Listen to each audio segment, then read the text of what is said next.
Chapter 11. Deep within the Batcave, Terry scrolled through list after list on the Batcomputer's huge monitor. He had been at it all night. Finally, he dropped his head down onto his folded arms and sighed. I'm spent. Every lead I had has gone face down and the Joker's still out there. What have you got? Terry leaned over and scratched Ace behind the ears. I don't know, pup. If I was the Batman I was supposed to be, I'd have cracked this by now. He glanced around at the wreckage in the Batcave, still in shambles from the night of the Joker's attack. Then he looked back at the monitor. Would have punched exactly the right data into the computer, or remembered that one little clue that everyone else overlooked. It's rarely that simple. Terry jumped to his feet and whirled around to see Bruce struggling to make his way down the stairs. Dressed in a robe and leaning heavily on his cane, the older man slowly entered the Batcave. How are you feeling? Terry asked, both surprised and relieved at the sight of his mentor. Lousy. Bruce groaned, sitting down at the Batcomputer. Ace stood up and rested his head on his master's lap, his tail wagging happily as Bruce gently rubbed the top of his head. Terry picked up the shredded Robin costume. Gordon told me what happened to Tim Drake. That's why I didn't want you going up against the Joker. Imposter or not. Nothing against your old partners, but I'm a completely different Batman. I was never a Robin, Then he paused and looked at the other costumes in the shattered glass case. Wait. Joker smashed up the cases. But why was this the only costume he went out of his way to destroy? Robin did shoot him. A ghost out for revenge? Terry shook his head. I don't buy it. I talked to Drake. He's got less love for that costume than the Joker. I think somehow he's behind this. That's crazy, Bruce replied, anger showing in his voice. Ace's ears perked up at the change in his master's tone. So was Drake. Once. Terry reminded Bruce. Terry walked back to the computer and punched in a command. Look, here's the readout of everything we know the Jokers have stolen. A list of equipment popped onto the screen. Now let's combine those into something that would be used by a communications expert. Someone of Tim Drake's caliber. Terry typed in a few more commands, and 3D images of individual pieces of equipment moved across the screen, forming a high-tech control console. Bruce nodded grimly as he watched the console take shape. Satellite jamming system. Whoever uses this can access satellite defense systems and fire them at will. Someone already has, Terry informed Bruce, the pieces of the puzzle starting to come together. He recounted the events that had taken place on the yacht earlier that evening, including the laser blast that destroyed the boat. Price must have hired the Joker's gang to get rid of Wayne, and then he paid them with the security codes to the Wayne Enterprises complex. That's how they got in to steal the equipment they needed to build this console. He considered the possibility that Price was impersonating the Joker, but this is why he tracked him to the yacht in the first place. But the Jokers were there to get rid of him, tie up their boss's loose ends, as they said. I suspected Jordan Price might be the Joker, but the Jokers were on your company yacht trying to slag Price. I got him off the boat before someone blasted it into splinters. Terry tossed the Robin costume onto the computer console. Bruce picked it up and looked at it sadly. I hate to say it, but I think your little Robin's turned into a bitter old crow. He's gotta be the brains behind this new Joker. It's harsh, but who else is there? Bruce's lips pressed tightly against each other. His whole face seemed to grow hard. For an instant, he looked every one of his 77 years, and maybe a bit more. Suit up, he ordered. Take the car and check it out. I'll monitor you from here. Terry smiled. He grabbed the batsuit and headed off to change. What happened to leaving it to the cops? He asked, unable to resist giving Bruce just one small dig. Not their game, Bruce replied confidently, the old light coming back into his eyes. The hunt was on, and he was part of it once again. Terry stopped short, remembering something. There's something else I want to take with me. Looking right at Ace. The dog jumped to his feet, tail wagging. He glanced at his master, who nodded. Then the dog bounded to the Batmobile.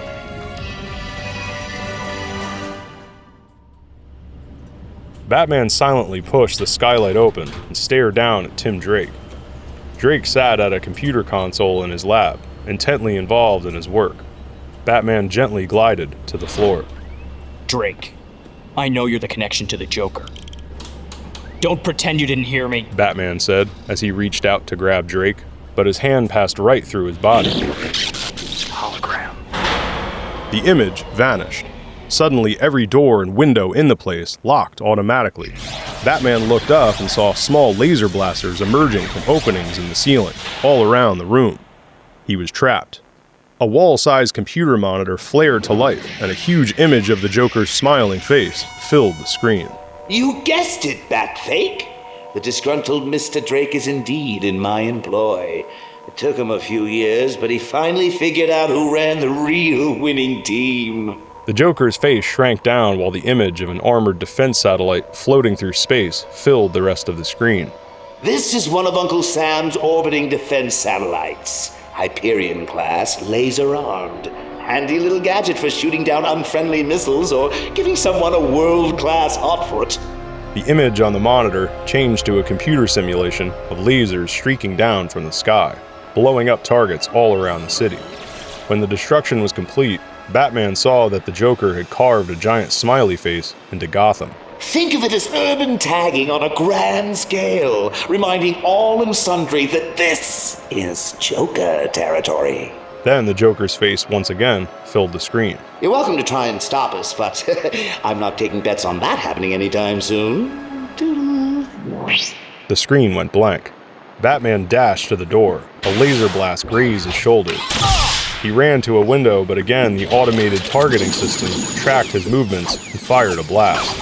He managed to duck that one. Everywhere he turned, the laser system found him. He moved to another window and was struck by a blast. Batman flicked a batarang into his hand, then tossed it at one of the laser blasters mounted in the ceiling. Targeting the spinning disc, the weapon shot the batarang out of the air. Again, Batman called for a batarang, but again the laser system found its target and destroyed it. Maybe he could use the system against it, he thought. He flung 2 batarangs simultaneously into the air, sending each one spinning toward the side wall of the room. The laser tracked the batarangs and blasted away, ripping a hole in one of the metal walls, exposing the system's wiring. With a soft underhand lob, Batman tossed a grenade into the tangled mass of wires and ducked out of the way. The grenade blasted the circuitry. The laser shut down immediately. Firing his boot jets, Batman flew up through the window, smashing the glass and landing on the roof. Hitting a control in the Batsuit's utility belt, he watched the Batmobile drop from the sky. The upper hatch slid open, and Batman leapt into the cockpit. Miss me? The future knight asked. Ace barked happily at Batman's return as the Batmobile shrieked through the sky. Computer, search for the name Jolly Jack. Batman ordered, recalling the name of the Joker's jar of candy. A holographic map of Gotham popped into the air in front of Batman, showing the location of the Jolly Jack Candy Company. The map also indicated that the company had been closed for many years. Abandoned candy factory. Just his style. He immediately contacted Bruce. Wait, I think I've got something. Download this transmission and tell Gordon to have her men at that address. I'm gonna... Aren't you the nasty tattletale? Static and feedback blasted through the Batmobile's communication system. The map dissolved and the Joker's face appeared on the small screen of the Batmobile's dashboard. Ratting me out before I had my fun. Papa Spank! A brilliant light poured into the Batmobile. Batman recognized its sickening glow from the laser blast at the yacht. Accelerating the Batmobile, he just narrowly escaped a deadly beam as it tore through trees and cars. The Batmobile was rocked by the force of the explosions. Batman, however, managed to control the speeding vehicle as Ace barked with displeasure. Yeah, I know! He shouted. Laser blasts rained down from the sky on all sides of the Batmobile. Batman flew the speeding craft through a maze of destruction as buildings shattered around him and terrified pedestrians scrambled for cover. The Joker's grinning face glared out at Batman from the Batmobile screen, roaring with uncontrollable laughter. Then he broke out in a sweat and panted for breath. Ooh, I'd better sit down before I bust a gut. Catch you later, kiddo. Then the screen went dark, and the laser fire stopped. It stopped. I'm going after it. Batman announced to Bruce as the Batmobile dove toward the street below. The Jolly Jack Candy Factory was just ahead. Reducing his speed, Batman glided to the factory's roof, where Chucko was waiting on top of a chimney with a bazooka. Chucko fired a rocket at the Batmobile. It found its target and managed to damage a part of the flying vehicle. Gotcha. Chucko celebrated. The Batmobile plunged toward the rooftop, heading straight for Chucko. Uh-oh. The terrified clown jumped out of the way as the falling vehicle smashed into the chimney. It skidded across the roof, crashing through the factory's skylights, and finally slammed to a stop in the building's main room. Hydraulic lifts powered open the Batmobile's canopy, and the future knight leapt out, landing in a ready crouch beside the battered vehicle. Wolf sprang from the shadows, fangs bared and claws gleaming. Just before the crazed mutant reached him, Batman called out. Ace. Instantly, the powerful dog jumped from the Batmobile, landing on top of Wolf. The genetically altered gang member was no match for Bruce Wayne's muscular hound. Wolf turned and ran, with Ace barking and snapping at his heels. Good bad dog. Batman smiled. Then, without looking, he lifted his fist to shoulder level and knocked Ghoul, who had been sneaking up behind him, to the ground. The DDs attacked next, tumbling toward Batman. Switching on the camouflage mode on his utility belt, he vanished into the shadows, as if he was invisible. Where'd he go? Asked Dee Dee. Ow! Batman shoved her into her sister. Watch it! She shouted. You watch it! Cried the other Dee Dee, as her sister shoved back. It's him! Whined her twin. The DDs kicked and punched every flicker of light they saw, hoping to nail Batman. Instead, they managed to kick over a huge container of mini jawbreakers. The tiny round candy rolled across the floor like a wave of marble. The sisters slipped and slid along the floor, still desperately trying to find Batman. Batman faded into view, and the two DDs rushed at him from opposite directions. Just as they reached the spot where he was standing, Batman fired his boot jets and flew straight up. The twins crashed into each other at full speed, knocking themselves out. Doubled out. The airborne Batman cracked. He entered the building and began his search for the Joker. Soon enough, he'd found what he was looking for. Batman came to a large metal door bearing signs that read, "Keep Out" and "Genius at Work." They hung sloppily like signs nailed to a door of a kid's room. Kicking the door open, Batman cautiously stepped inside. The room was part high-tech control room, part playroom. Toys were strewn everywhere, as well as old machinery left over from the days when the candy factory was operational. Lovely playroom. Batman muttered. You getting this, Wayne? I see it. You keep your eyes open for the Joker. Came the reply, through the Batsuit's communications hookup. Batman spotted a figure slumped over in a heap on the floor in the end of the room, next to the control console that had been stolen from the Wayne Enterprises complex on the night of Bruce Wayne's party. Above it, images on video monitors showed the aftermath of destruction that had rained down on Gotham from the satellite. Burning bridges and buildings filled the screens as firefighters struggled to get the blazes under control. He turned the unconscious body over slowly. Tim. Bruce gasped, seeing his former partner for the first time in over 30 years. Batman lifted Drake's body into a chair and shook him. Get up, Drake. Drake stirred and opened his eyes. What? Who is it? Where's the Joker? Drake stared up at Batman, confusion in his eyes. Joker? Drop the act. I know you're working with him. Drake stood up and walked stiffly around the room, like a man trying to shake off the effects of a bad dream. No, Joker's gone. I don't know where he is, really. Bruce's voice came through the Batsuit. The suit sensors aren't picking up any pulse fluctuations. He's telling the truth. Drake shook his head. I don't do this anymore. I have a home and family. I gave this up years ago. Kid stuff, that's all it was. He may be telling the truth, but he's still whacked. Fun and games. Boy wonder playing the hero, fighting the bad guys, and no one ever gets... Drake suddenly became overwhelmed by a horrible memory that seemed to flood his whole body. Oh, God. I killed him. I didn't mean to. I tried so hard to forget, but I still hear the shot. Still see his dead smile. Every night the dreams get stronger. He's there when I sleep, whispering, laughing, telling me I'm just as bad as he is. We're both the same. I'm calling an ambulance. Batman said flatly. Just then, Drake straightened up and smiled. An eerie calmness came over him, in sharp contrast to his devastated move of a moment ago. No, I'm all right. Forgive me, Terry. Old nasty memories twisting inside me like bad oysters. Nothing really. I'm perfectly fine now. How do you know my name? Batman demanded. There's nothing about you I don't know, Batfake. Drake smiled coldly, tossing a brightly colored ball from hand to hand. As he pitched it into the air, a claw popped out, attaching itself to Batman's costume. A sharp electrical charge surged through the batsuit, and Batman collapsed to the floor, unable to move. Terry! Bruce cried through the batsuit, watching helplessly. Have a timeout, kid. Can't let you spoil the party too soon. And Bruce, I'm sure you've got your monkey boy wired somehow. That's just peachy, because I want you to see every minute of this. It's a killer. Drake's body twisted and contorted, then began to transform. His skin turned pale, then chalk white. His hair became green and oily. His limbs struck out, slamming into anything in their way. With a final shudder, the transformation was complete. My God, Bruce said, watching from the monitor in the cave. Tim Drake was gone, and in his place stood the Joker.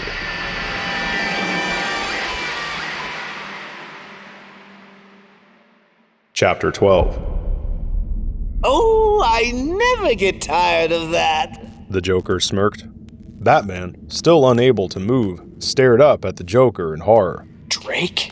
You're the Joker? He asked, barely able to comprehend what he had just seen. That flabby oaf doesn't even realize I'm using him as a timeshare. Beneath this puckish exterior lies the mind of a genius, years ahead of my time. The Joker began, clearly enjoying his moment of triumph. In the weeks young Robin was under my tutelage, I used him as the subject of my greatest experiment. Utilizing cutting-edge genetics technology, which I had pinched here and there, I encoded my DNA on a microchip and set it into Bird Boy's bird brain. Here. The Joker turned around and parted his hair, pointing to a tiny mole. Everything that was me has been asleep and all comfy and cozy inside Tim Drake's subconscious. At first, I had to limit the time I spent in Drake's body. He's not aware of what I do, chalking up any lingering memories to bad dreams. If his family misses him, I simply call wifey and tell her, I'm working late, honey.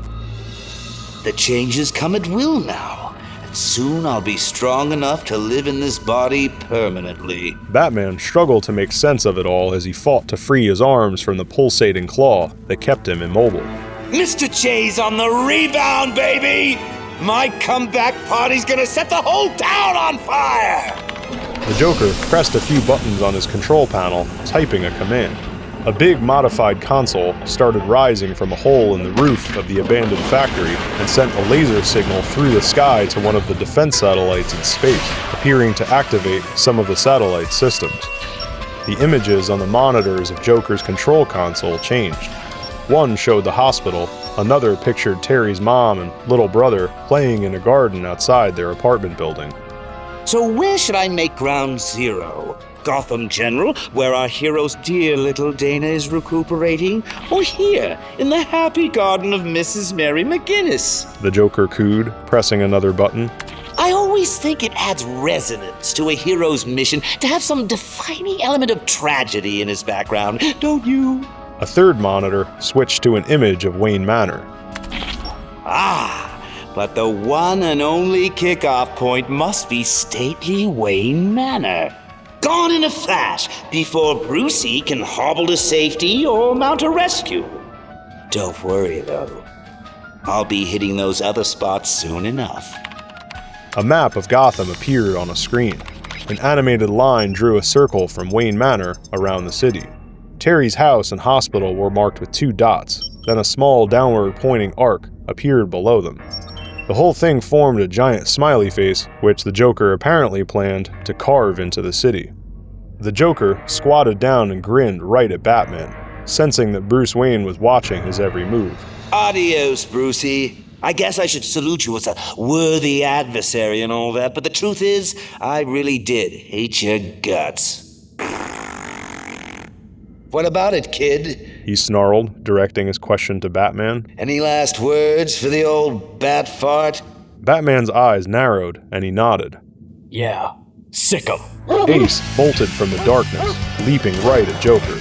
As the demented clown reached for the fire button, Ace slammed into him and knocked him to the floor. Ace, here!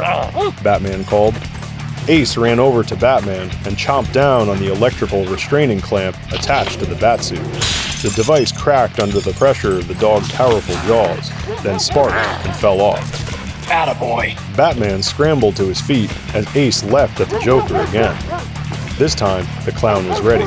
He slapped the dog with an electrical joy buzzer. Ace whimpered, then fell, knocked out. End of the line, Snoopy. Batman sprang at the Joker, who still held the buzzer. He slammed the Joker into the ground. The device flew away from his hand, tumbled across the floor, and fell into a hole in the base of the control console where a few exposed cables were connected. Power from the joy buzzer sent a huge surge of electrical energy coursing through the system. "No!" shouted the Joker, trying to reach the buzzer, but the damage was already done.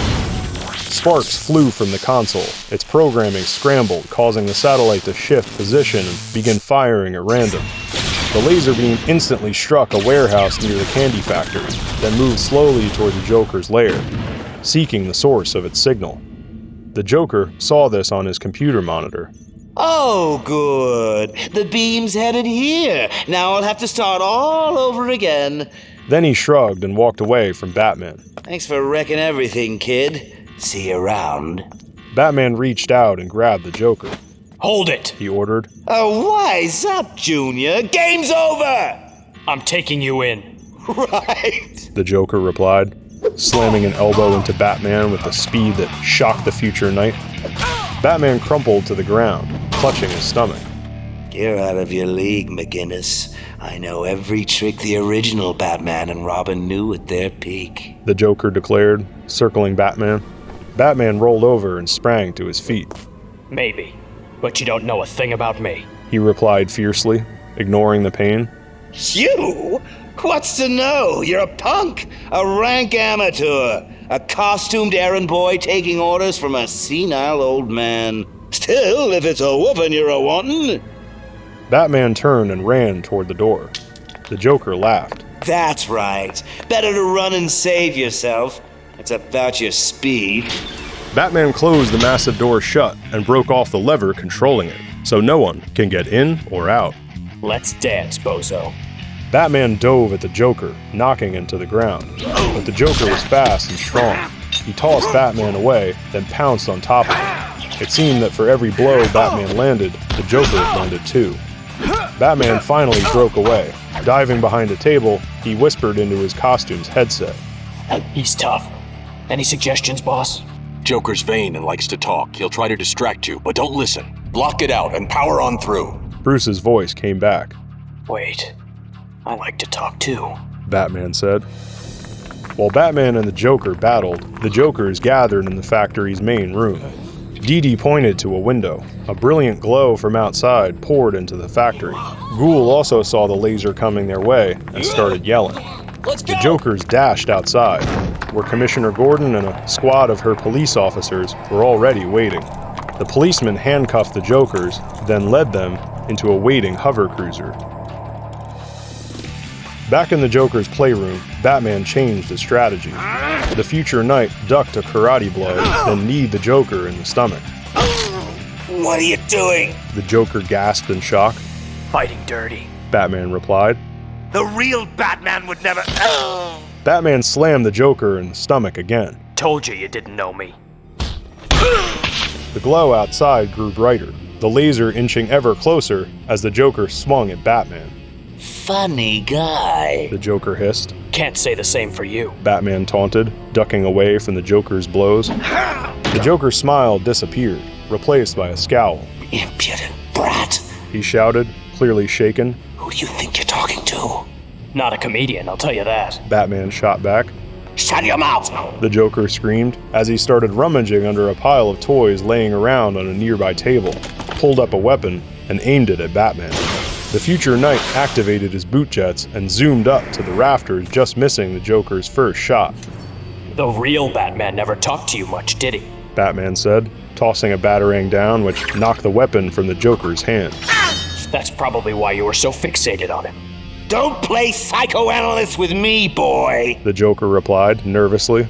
Oh, I don't need a degree to figure you out. Batman said, as he threw a batarang into a light control panel, shutting the lights off.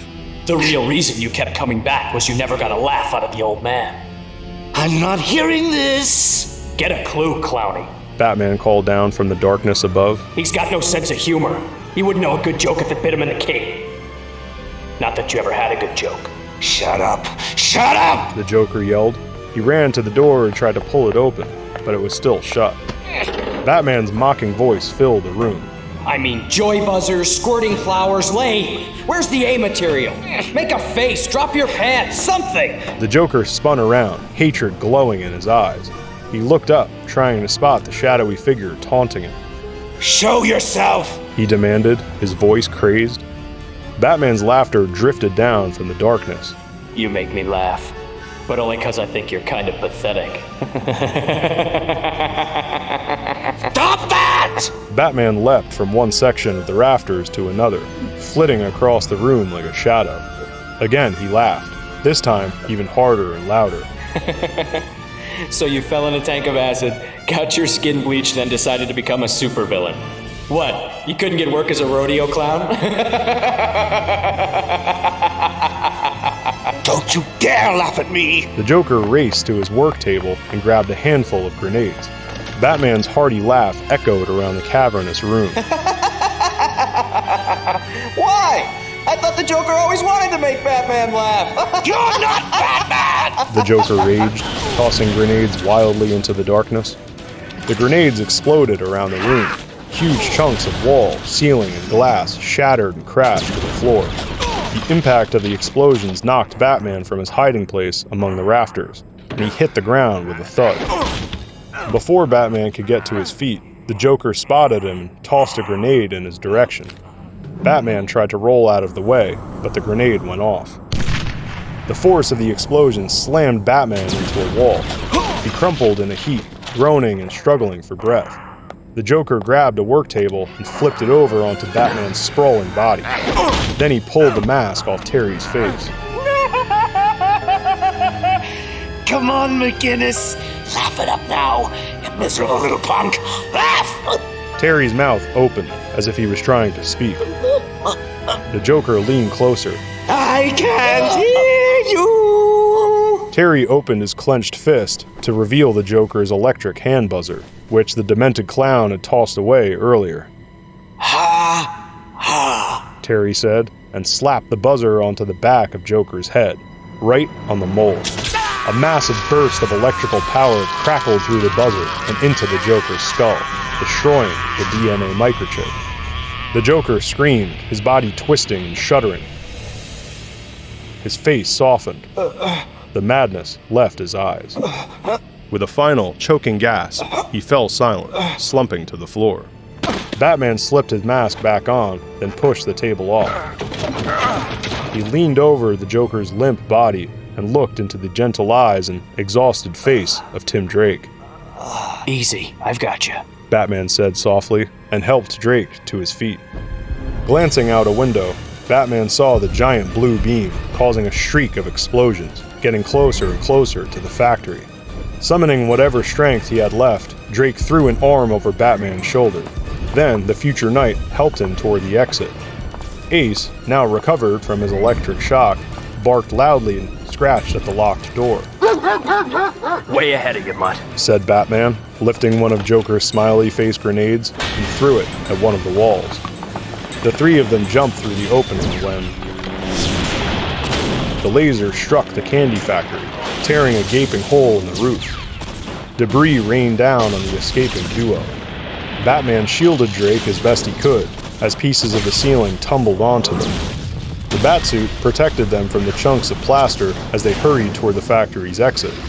Still supporting Drake's weight, Batman kicked open the front door. The flashing red lights of police vehicles cast an eerie glow in the rundown hallway, just as the laser struck the Joker's control panel. The panel exploded, sending flames, smoke, and chunks of metal tearing through the hallway. Batman leapt through the open front door, carrying Drake just as searing shards of metal passed only inches above his head. He hit the pavement hard, somersaulting. Ace was already waiting in front of them. With the control panel destroyed, the transmission to the satellite was cut, the weapon had shut off, and the beam slowly disappeared. High above the Earth, the defense satellite that had been bombarding Gotham City now drifted harmlessly through the black void of space. Batman scrambled to his feet, supporting Drake. Commissioner Gordon raced to them to check if they're okay.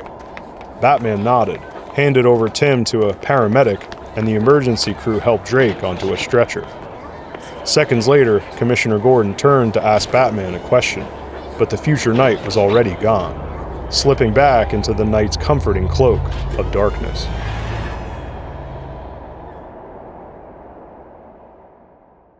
Epilogue.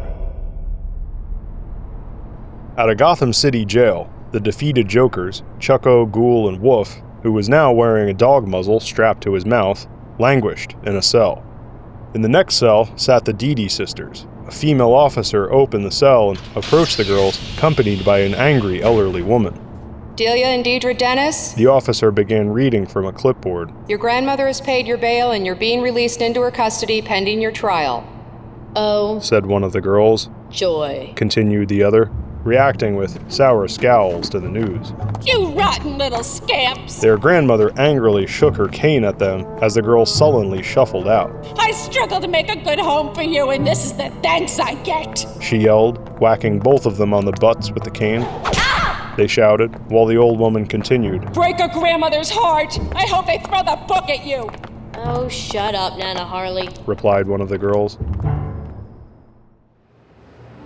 Gotham General was the city's biggest and finest hospital, its busiest.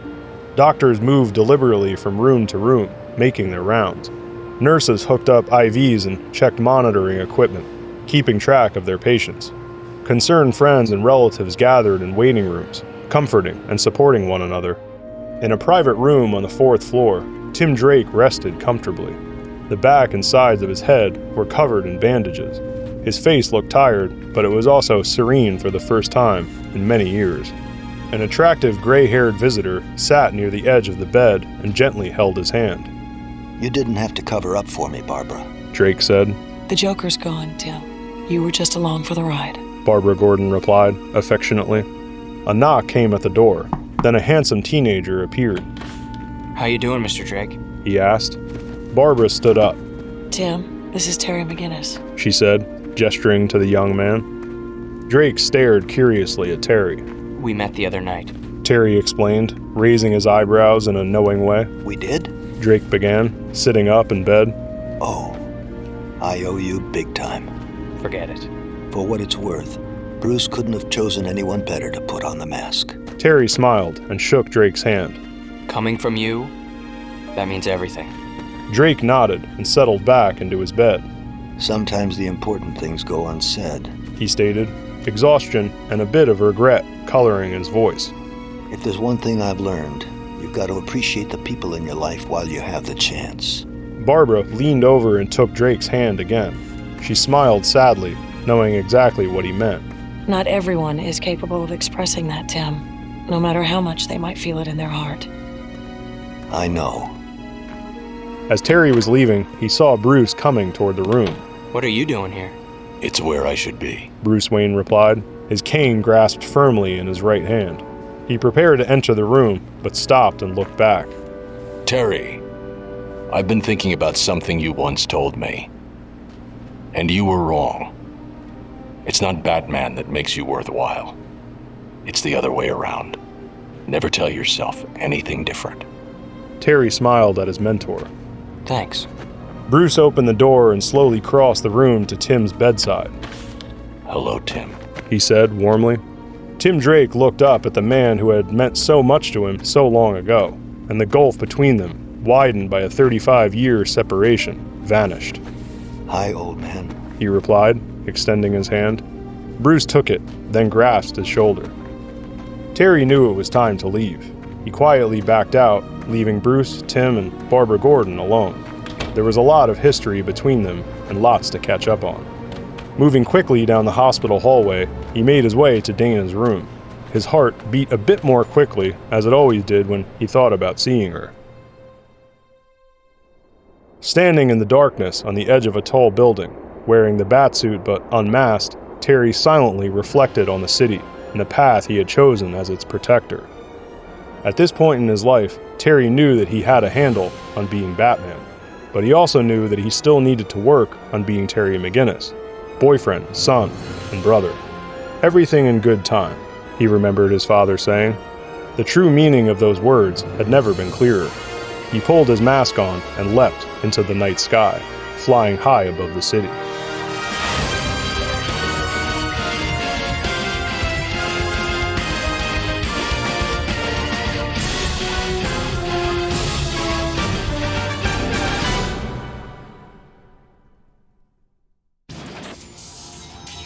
You've been listening to a fan-made audio production of Batman Beyond: Return of the Joker. Novelization by Michael Tettelbaum, based on the script by Paul Dini, and the original story by Paul Dini, Bruce Timm, and Glenn Murakami. Animated movie produced by Alan Burnett, Paul Dini, Bruce Timm, Glenn Murakami, and directed by Kurt Gaeta. Characters voiced by Will Friedle as Terry McGinnis Batman, Kevin Conroy as Bruce Wayne, Mark Hamill as the Joker, Arlene Sorkin as Harley Quinn, Angie Harmon as Barbara Gordon, Tara Strong as Batgirl, Dean Stockwell as Tim Drake, Matthew Valencia as Robin, Melissa Joan Hart as Dee Dee, Don Harvey as Chucko, Michael Rosenbaum as Ghoul, Frank Welker as Wolf, Henry Rollins as Bonk, Rachel Lee Cook as Chelsea, Terry Garr as Mary McGinnis, Ryan Donahue as Matt McGinnis, Lauren Tom as Dana Tan, Vernie Watson Johnson as Ms. Carr, Mark Jonathan Davis as VR Newsman, and Mary Cheer as Mrs. Tim Drake. Original voice performances directed by Andrea Romano. Music from the Batman Beyond series, composed by Lolita Ritmanis and Michael McQuistion. Return of the Joker soundtrack, composed by Christopher Carter, featuring a performance by Kenny Wayne Shepherd. Crash, song written by Mephisto Odyssey, Wayne Static, and Julian Morris, and performed by Mephisto Odyssey, featuring Static X. Original sound design by Robert Hargreaves. Original Foley by Gary Marullo. Novelization adapted by Z. Nikolaev and read for you by Benjamin David. Audio production, additional sound design, and sound editing by Z. Nikolaev. Batman, created by Bob Kane and Bill Finger. Batman Beyond: Return of the Joker, animated film produced by Warner Brothers Animation. Novelization originally published by Scholastic Incorporated. Batman and all related titles, characters, and indicia are trademarks of DC Comics. Thank you for listening.